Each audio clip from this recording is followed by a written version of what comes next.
Praise the lord మా. ఈరోజు దేవుని వాక్యము కీర్తనలు 32వ అధ్యాయము 3వ వాక్యం. Psalms 32 verse number 3. సో వాక్యము ఇలా ఉన్నది. నేను మౌనునై ఉండగా దినమంతయు నేను చేసిన నా అర్థధ్వని వలన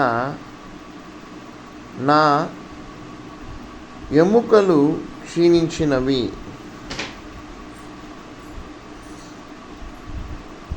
So when I kept silent about my sin, my body wasted away through my groaning all the day long.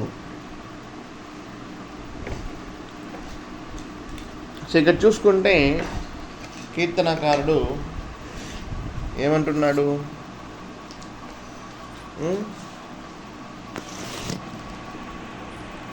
తను మౌనునిగా ఉండగా, ఇక్కడ మౌనునిగా ఉండడం అనేది మాట్లాడకుండా ఉండడం, సైలెంట్గా ఉండడం,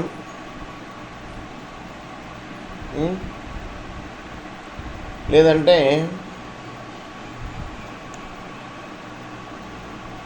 ఏది చెప్పుకోకుండా ఉండడం. ఏది చెప్పుకోకుండా ఉండడం. சொல்லுங்கம்மா. సంగీతం 32 3వ అధికారం 3వ వచనం.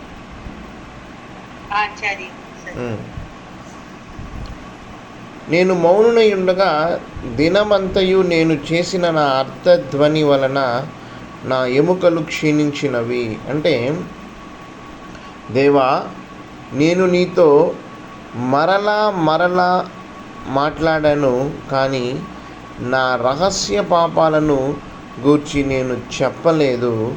నేను ప్రార్థించిన ప్రతిసారి నేను బలహీనుడను మాత్రమే అయ్యాను. ఏమర్థమవుతుంది వాక్యాన్ని బట్టి మనకి? మనం ప్రార్థన చేస్తూ ఉంటాము,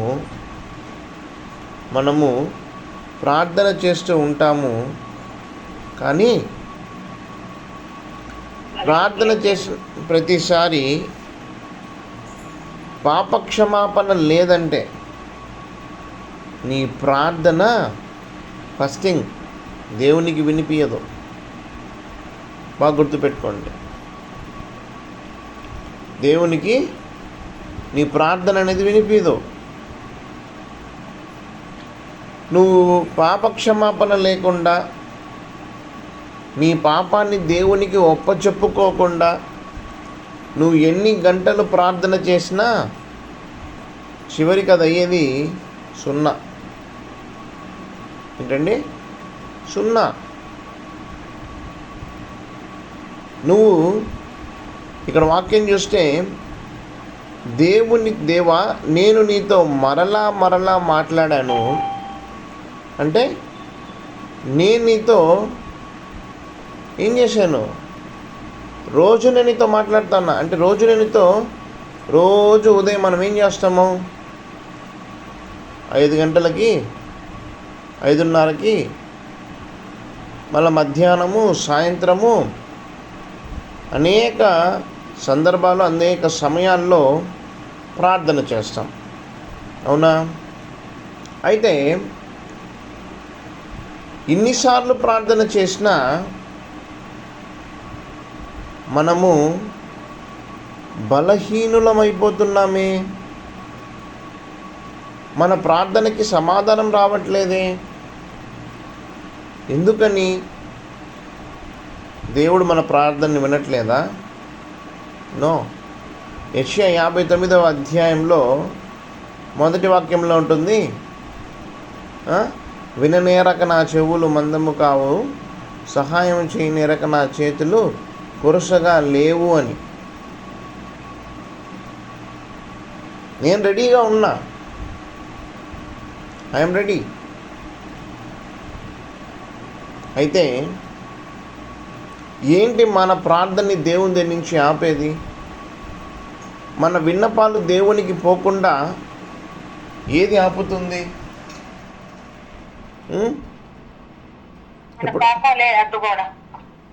మన పాపాలే అడ్డుగోడ. ఎస్, ఇక్కడ కీర్తనకారుడు అంటున్నాడు, అయ్యా నేను రోజంతా ఎన్నోసార్లు నీతో మాట్లాడుతూనే ఉంటా, అంటే నేను నీకు ప్రార్థన చేస్తూనే ఉంటా, కానీ ప్రార్థన చేసిన ప్రతిసారి నా రహస్య పాపాలను, ఎవరికి చెప్పుకోని పాపాలను, నాకు మాత్రమే తెలిసిన నేను చేసిన క్రియలన్నీ నేనెప్పుడు నీకు చెప్పలేదు. నేను ప్రార్థించిన ప్రతిసారి నేను బలహీనుడను మాత్రమే అయ్యాను. There is no use if you don't confess. మొదటి వాక్యం ఎలా ఉంది? పాపాలు క్షమించబడిన వాడు ధన్యుడు, తన పాపాలను తుడిచివేయబడిన వాడు ధన్యుడు. అపరాధి అని యెహోవా చేత ప్రకటించబడిన వాడు ధన్యుడు. తన పాపాలను దాచిపెట్టేందుకు ప్రయత్నించిన వాడు తన పాపాలను దాచిపెట్టేందుకు ప్రయత్నించని వాడు ధన్యుడు. చూసుకుంటే ఈ ధన్యుడు అనేది మనం ఒక చోట యేసయ్య చెప్పడం చూసుంటాం. ఎక్కడండి?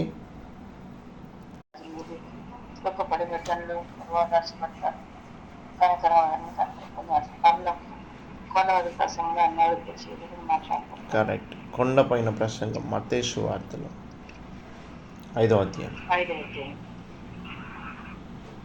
ఇక్కడ పాత నిబంధన గ్రంథంలో కూడా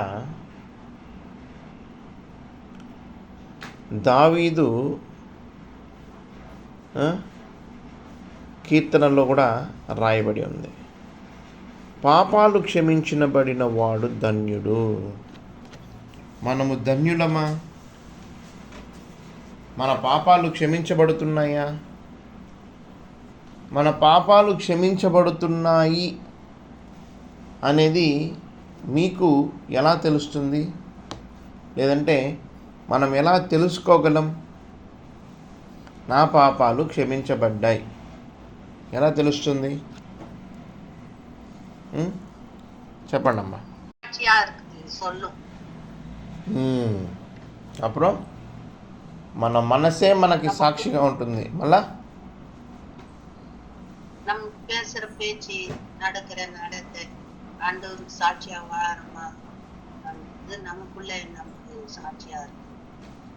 ఎస్, మనం పాపాలు క్షమించబడ్డాయి అని, మన పాపాలు క్షమించబడినప్పుడు మన హృదయం భారంగా ఉండదు, తేలిగ్గా ఉంటుంది. Correct, okay, good. మన పాపాలు క్షమించబడ్డాయి అని చెప్పడానికి మన హృదయాలు గొప్ప సాక్ష్యం, మన మనస్సాక్షి ఫస్ట్,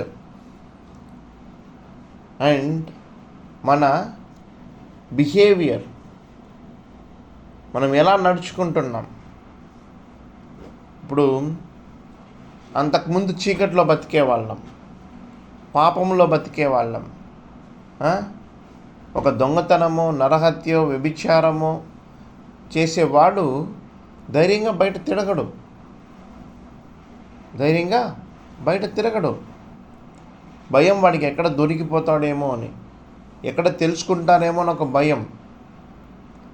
కానీ ఒక్కసారి నువ్వు నీ పాపాలను దేవునికి ఒప్పచెప్పిన తరువాత స్టేజ్లెక్కి సాక్ష్యాలు చెప్తారమ్మా.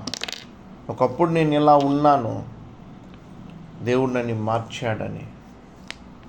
ఒకప్పుడు నేను పాపిని, నా దేవుడు నన్ను మార్చాడని. సో అది నిశ్చయత. పాపాలు క్షమించబడ్డాయి అనేది మన హృదయానికి తెలుస్తుంది. మనం క్షమించబడ్డామనేది మన చుట్టూ ఉండే వాళ్ళకి మన ప్రవర్తనను బట్టి తెలుస్తుంది. ఇక్కడ దావీదు చూస్తే, పాపాలు క్షమించబడిన వాడు ధన్యుడు, తన పాపాలను తుడిచివేయబడిన వాడు ధన్యుడు. క్షమించడం, తుడిచివేయడం. తన అతిక్రమములకు పరిహారము నొందినవాడు, తన పాపమునకు ప్రాయశ్చిత్తము నొందినవాడు. అంటే నువ్వు చేసిన పాపాలకు పరిహారమునకు ప్రాయశ్చిత్తమునకు ఏంటి డిఫరెన్స్?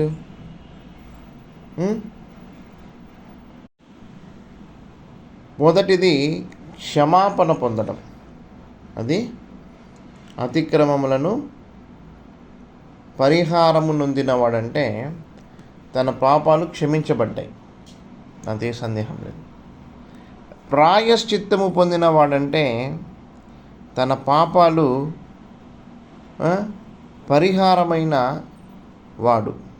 అంటే తన పాపాలు దేవుని యొక్క రక్తము చేత ఏమైపోయింది? కడగబడింది. పాప ప్రాయశ్చిత్తముగా వైప్డ్ అవుట్. మనం చూసుకుంటే 51వ కీర్తనలో దావీదు ఏమంటాడు? అయ్యా నన్ను హిస్సోపుతో కడుగయ్యా, నన్ను కడగమంటున్నాడు. క్షమించబడితే సరిపోతుందా? ఇప్పుడు బురదలో పడ్డామండి, బురదలో పడి లేస్తే సరిపోతుందా? ఏం చేయాలా? ఆ బురద పోవాలంటే స్నానము చేయాలి, పరిశుద్ధపడాలి. తప్పిపోయిన కుమారుడు తండ్రి ఇంటిని వదిలి వెళ్ళి ఉన్నదంతా నష్టము చేసుకొని పాప జీవితంలో ద్రొల్లి బతికి తిరిగి తండ్రి దగ్గరికి వచ్చినప్పుడు తండ్రి ఏం చేశాడు? నూతన పట్టు వస్త్రాన్ని ఇచ్చాడు, తొడుక్కోవడానికి పాదరక్షకులు ఇచ్చాడు. తన జీవితాన్ని వదిలి తన తండ్రిని చేరినప్పుడు తన తండ్రి తన పాపాలు క్షమించడమే కాకుండా తనని పరిశుద్ధపరిచాడు. అంటే న్యూ లైఫ్. సో ఒక ఫ్రెష్ స్టార్ట్ ఉండాలి.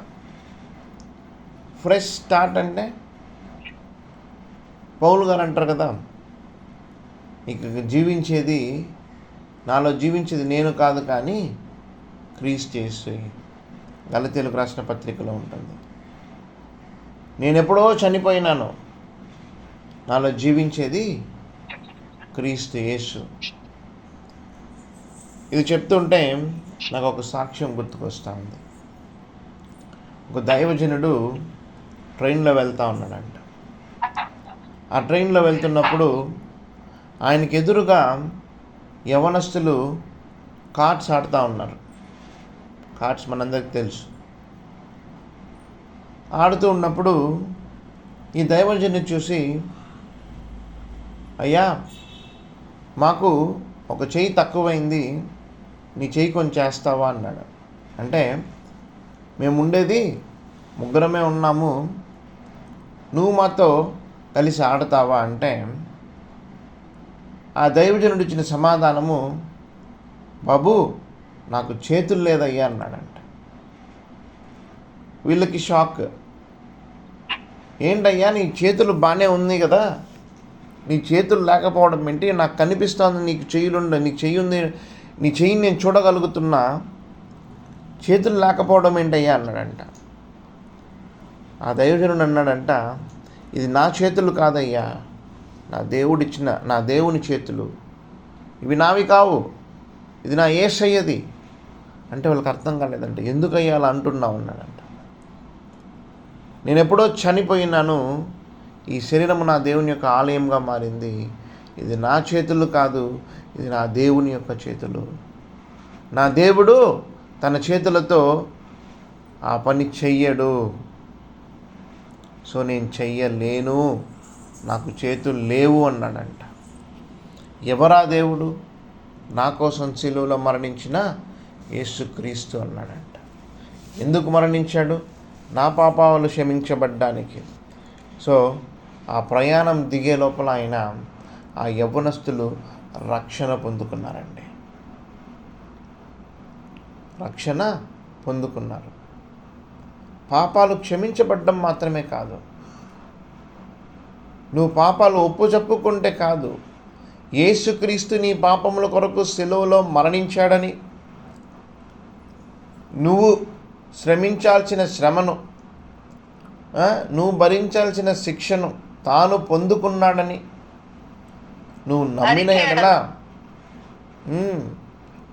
నమ్మిన ఎడల తన రక్తముతో నీ పాప క్షమాపణ ఉందని నువ్వు నమ్మిన ఎడల, తాను ఏ రీతిగా అయితే మరణించి పునరుద్ధానుడై పరలోకానికి ఆరోహణమయ్యాడో అదే రీతిగా నీవు దేవునిలో నిలబడి ఒకనాడు మధ్యాకాశములో తనని కలుసుకుంటామని ఒక నిశ్చయిత ఉన్నవాడే నెమ్మదిగా ఉండగలడు. లేదంటే పాపాలు క్షమించబడ్డా, నేను చాలామందిని గమనిస్తాను, క్రైస్తవంలోకి మొదట్లో వచ్చినప్పుడు వాళ్ళ పాపాలు క్షమించబడ్డాయి, వాళ్ళ జీవితాలు మారుతూ ఉంటాయి, కానీ వాళ్ళల్లో ఏముండదు? ప్రాయశ్చిత్తం ఉండదు. వాళ్ళు క్షమించబడతారు, వాళ్ళ జీవితాల్లో కొన్ని అద్భుతాలు జరుగుతుంది, కానీ వాళ్ళకి దేవునికి మధ్య కనెక్షన్ అనేది ఏర్పడదు. ఏం చేస్తారు? కొద్ది రోజులు ఉంటారు, ఆ పాపం నుంచి వాళ్ళు ఒక పార్షియల్గానే వచ్చేసి ఉంటారు బయటికి, కంప్లీట్గా కాదు. మళ్ళీ వాళ్ళు ఏం చేస్తారు? క్రైస్తవత్వాన్ని వదిలేసి అదే వాళ్ళ మునుపటి నమ్మకాల వైపు మనసు తిరిగిపోతుందన్నమాట. ఏం చేశాడు నాకు యేసయ్య? ఏం చేయాలండి? చనిపోయాడు, ప్రాణాన్ని ఇచ్చేసాడు, ఇంకేం చేయాలా? చాలామంది క్వశ్చన్ అడుగుతారు. నేను యేసయ్య నమ్ముకోవాలంటే నేనుండే పరిస్థితి నుంచి ఆయన నన్ను బయటికి తీసుకురావాలా? తీసుకొస్తాడు. ఎప్పుడు? నువ్వు నమ్మినప్పుడు. బాగా ఒకటి గుర్తుపెట్టుకోండి, God never wants to be proving himself. అంటే దేవుడు తనని తాను నేనే దేవుణ్ణి అని మనకి నిరూపించుకోవాల్సిన అవసరం లేదు. నిరూపించుకోవడం వల్ల నీకు నమ్మకం కలగదు, అంతే కదా? అట్లా అనుకుంటే దేవుడు నాతో పాటు పనిచేసే ఒక కొలీగ్ అడిగాడు నాతో, మీ క్రైస్తవులకి సడన్గా ఏమొచ్చేస్తుంది? పూనకం వచ్చేస్తుంది, ఎక్కడ లేని భక్తిని చూస్తారు, మళ్ళీ మీరు అదే పాపంలోకి వెళ్ళిపోతారని. సడన్గా మా దేవుడు మాత్రమే దేవుడు, మిగతావన్నీ దేవుళ్ళు కావు అని మీరు అంటారు. అది మా నమ్మకం. అప్పుడు మాటల్లో తను అన్నాడు, మీ దేవుడే నిజమైతే ఆయన వచ్చి చూపించుకోవచ్చు కదా, ఆయన వచ్చి కనబరుచుకోవచ్చు కదా, మధ్యాకాశంలో ఆయన వచ్చి నేనే దేవుడిని అని చెప్తే అందరూ నమ్ముతారు కదా. నేను ఆల్రెడీ చెప్పాను మన ప్రార్థనలోనే, దేవుడు మనల్ని రోబోట్స్ చేయదలుచుకోలేదు, రోబోట్లు కాదు మనము. We have freedom. మనిషికి దేవుడు ఇచ్చింది ఫ్రీడమ్. It's your choice. నీ తండ్రి అయిన దేవుడిని పూర్ణ హృదయముతో, పూర్ణ ఆత్మతో, పూర్ణ బలముతో, పూర్ణ శక్తితో సేవించాలి. నిన్ను భయపెట్టో, నీ దగ్గరికి వచ్చాయని నేనే దేవుని అని చెప్పో, నిన్ను కన్విన్స్ చేసో నువ్వు ఆయన్ని వెంబడించేటట్టు చేసుకోవడం ఆయన మార్గం కాదు. It is not his way. నువ్వు ఆయన్ని నమ్మి ఆయన్ని వెంబడించిన ఎడల it's you who should follow him. ఎవరైతే నా యందు నిలిచి ఉంటారో వారి యందు నేను నిలిచి ఉంటానని వాక్యం చలవిస్తూ ఉంది. నేనే నిజమైన ద్రాక్షావళి, ఎవరంతా నా యందు నిలిచి ఉంటారో వారి యందు నేను నిలిచి ఉంటాను. సో మనం దేవుణ్ణి వెతకాలండి. అబ్రహాము రోజుల్లో ఎన్నో దేవుళ్ళు ఉన్నారు.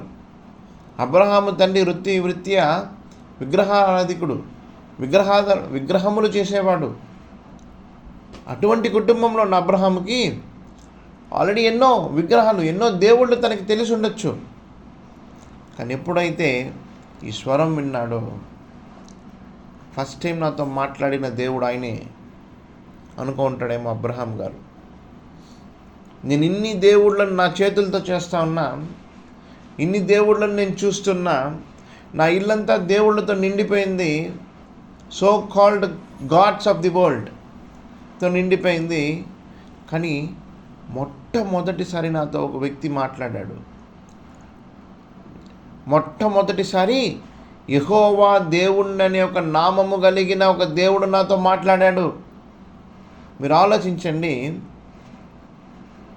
ఒక విగ్రహాలు తయారు చేసే ఒక వ్యక్తి కుటుంబంలో పుట్టిన అబ్రహాముతో దేవుడు మాట్లాడిన వెంటనే తను తన తండ్రి ఇంటిని ఉన్నదంతా వదులుకొని రావాల్సినంత అవసరమేముంది? మేబీ అబ్రహాము జీవితంలో తాను మొదటిసారి దేవుడు మాట్లాడడాన్ని గమనించుంటాడండి. ఆమేన్.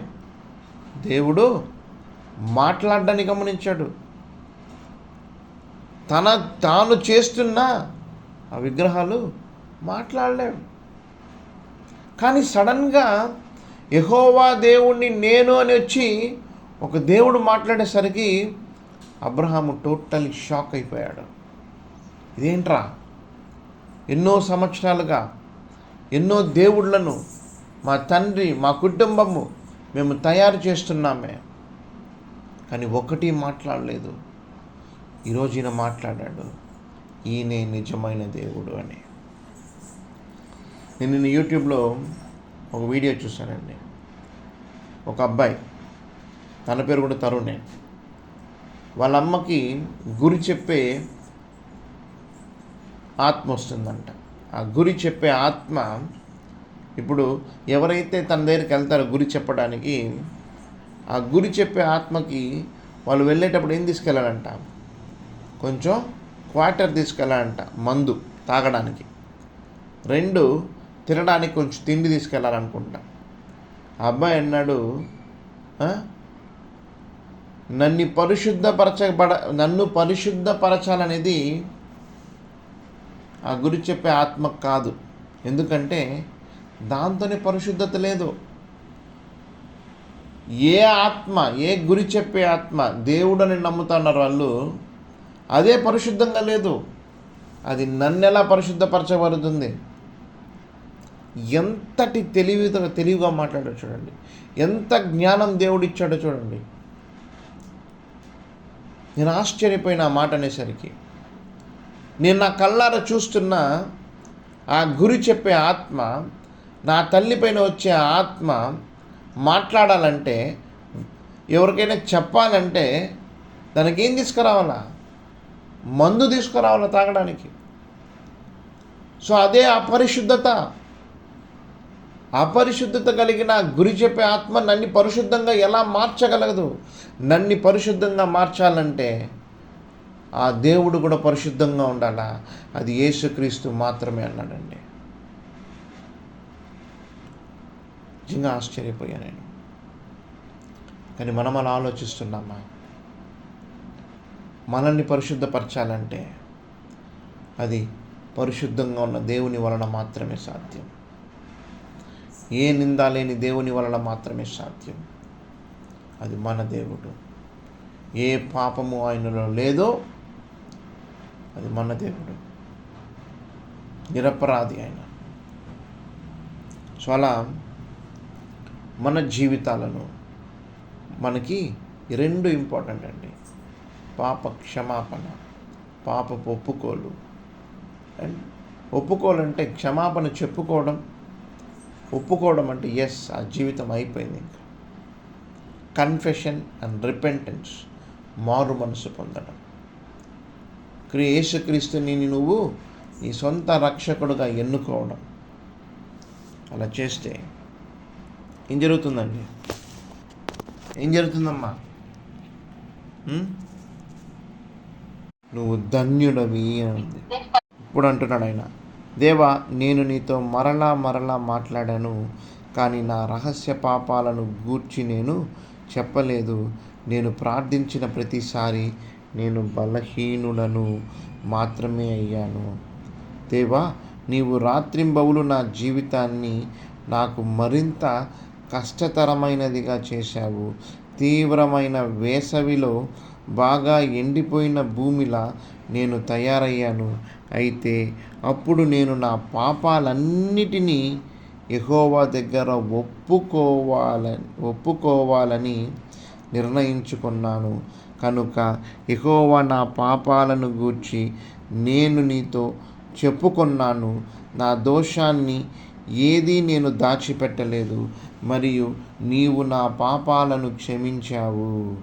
దేవా, ఈ కారణము చేత నీ అనుచరులు అందరూ నీకు ప్రార్థించాలి. కష్టాలు మహా ప్రవాహములా వచ్చినా సరే నీ అనుచరులంటే నీ శిష్యులు లేదా నిన్ను నమ్మిన వారు నిన్ను ప్రార్థించాలి. దేవా, నేను దాగుకొనేందుకు నీవే ఆశ్రయం. నా కష్టాల నుండి నీవే నన్ను విడిపించావు. నీవు నన్ను ఆవరించి కాపాడుము. నీవు నన్ను రక్షించిన విధానము గురించి నేను పాటలు పాడుతాను. ఎంత చక్కగా రాసినాడు చూడండి, ఎంత చక్కగా రాసినాడు చూడండి. నేను ప్రార్థన చేస్తే పాపక్షమాపణ లేకుండా ప్రార్థన చేస్తే వేస్ట్, దేనికి పనికిరాదు. ఎలా తయారైనానంటే ఆయన, రాత్రింబవులు నా జీవితము నాకు మరింత కష్టతరమైనదిగా చేశావు. ఎలా అయిపోయిందంట ఆయన జీవితము? తన హృదయం ఎలా అయిపోయిందంట? ఎండిపోయిందంట అండి. వేసవి కాలంలో భూమి నీళ్ళు లేకుండా ఎలా ఎండిపోయిందో అలా ఎండిపోయిందంట. అందుకే యేసయ్య అంటాడు, జీవ నదిని నేనే. ఆ నది మన హృదయంలో ప్రవహించాలి. ఎప్పుడు? నా పాపాలన్నిటినీ యెహోవా దగ్గర ఒప్పుకోవాలని నిర్ణయించుకున్నాను.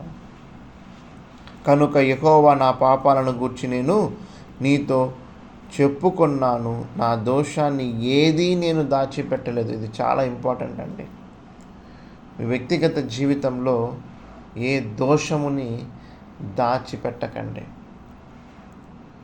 మీకు దేవునికి మధ్య జరిగే సంభాషణ, నీ రహస్యంలో నువ్వు దేవునితో మాట్లాడే సంభాషణ, నువ్వు దేవుని దగ్గర ఒప్పచెప్పుకోవడం, it's between you and God. ఒక మనిషికి చెప్తే 10 మందికి చెప్తాడేమో, కానీ దేవుడు ఎవడికి చెప్పడు. ఆయన నిన్ను క్షమించడానికి సిద్ధంగా ఉంటాడు. సో మన పాపాలను మనము అన్నీ ఒప్పచెప్పుకోవాలా, ఏ ఒక్కటి వదలకూడదు. పాపములో చిన్నది లేదు, పెద్దది లేదు. Everything should be confessed. ప్రతి ఒక్క పాపము.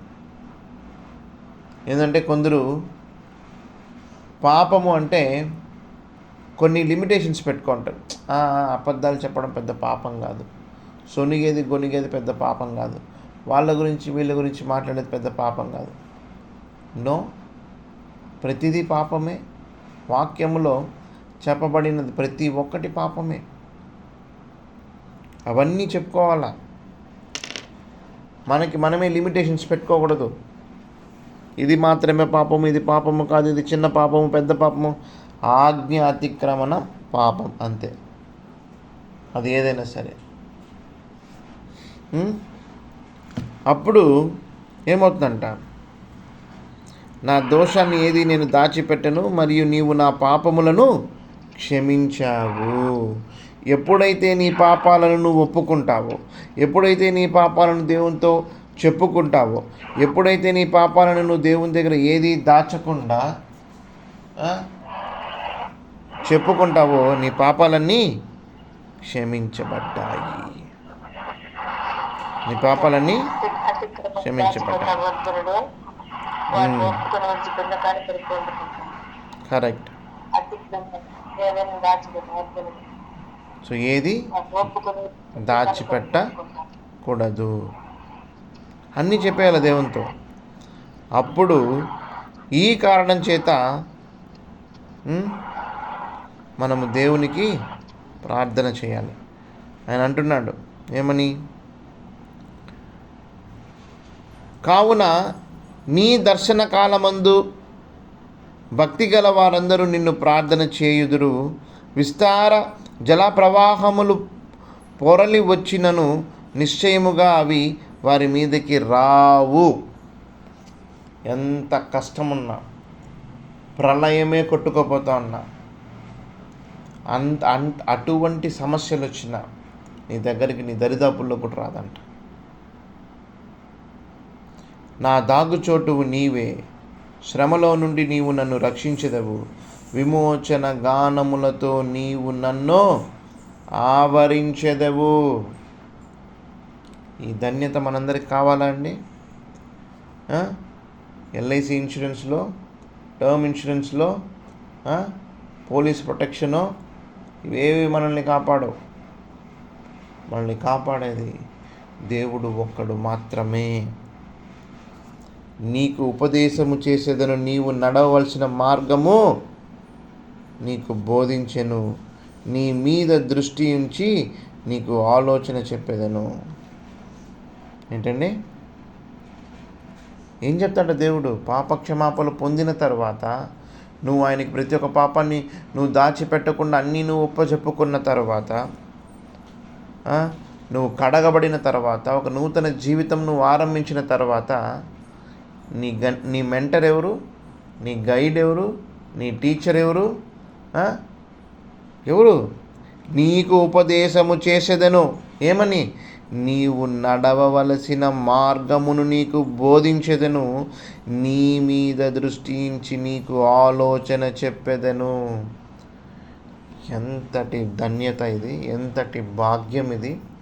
నువ్వు ఏం చెయ్యాలో, ఏం చేయకూడదో, ఎలా వెళ్ళాలో, ఎలా వెళ్ళకూడదో నీకు ఆలోచన చెప్పేది ఎవరు?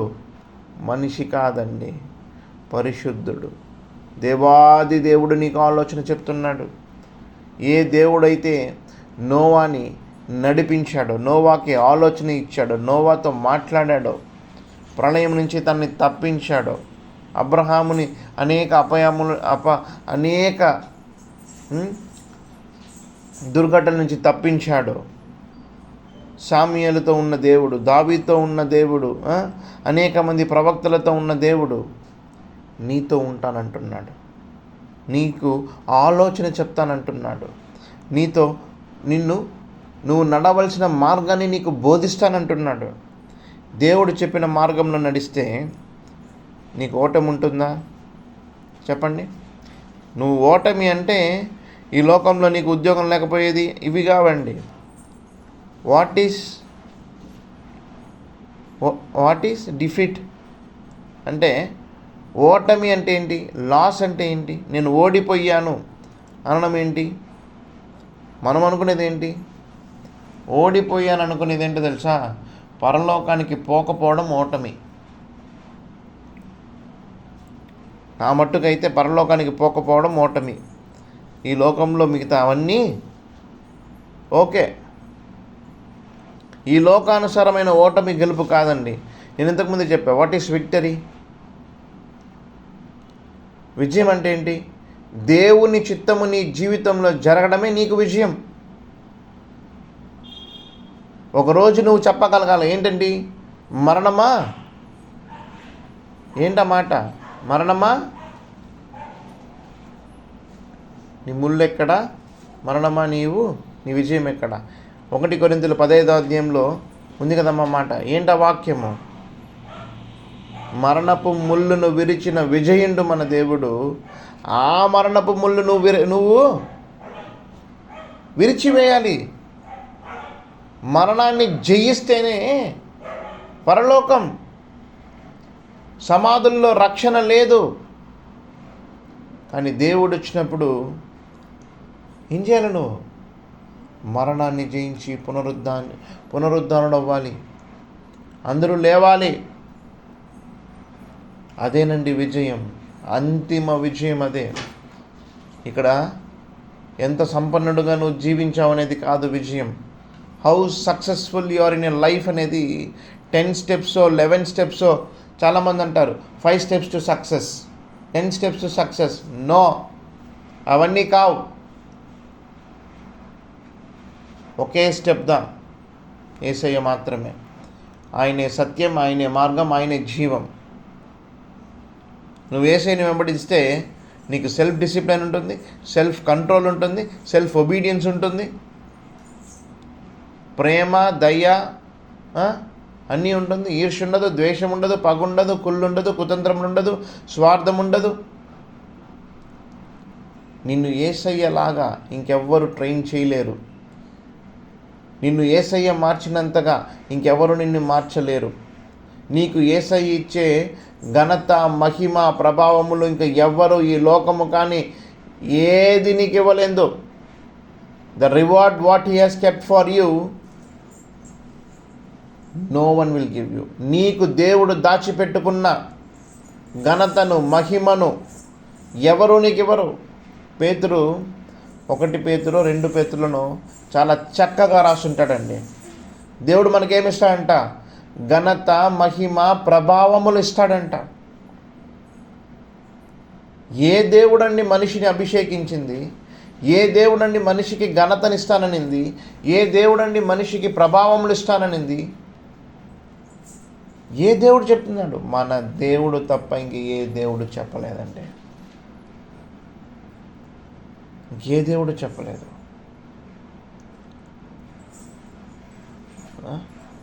ఎంతటి ఇవన్నీ మనం తెలిసి కూడా